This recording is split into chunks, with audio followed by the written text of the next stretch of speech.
To fix a modem that's not working after a power outage, it's essential to understand the possible causes of the issue. A scrambled network, firmware issues, or a power surge that damages the router can all contribute to the problem. To resolve this, start by unplugging the modem and rebooting the router. Remove the modem's power cable from the wall for about a minute. Then wait for 5 seconds before plugging it back in and turning it on, which will trigger the router to reboot.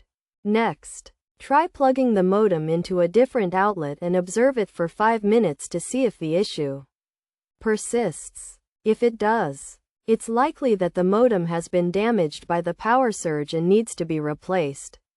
Power surges can cause significant damage to a modem's internal electronics, especially if it's not protected.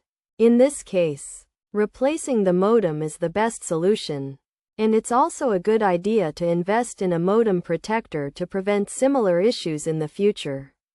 If the problem continues after trying these steps, it's recommended to contact a technician for further assistance. By following these simple steps, you should be able to fix your modem and get back online after a power outage.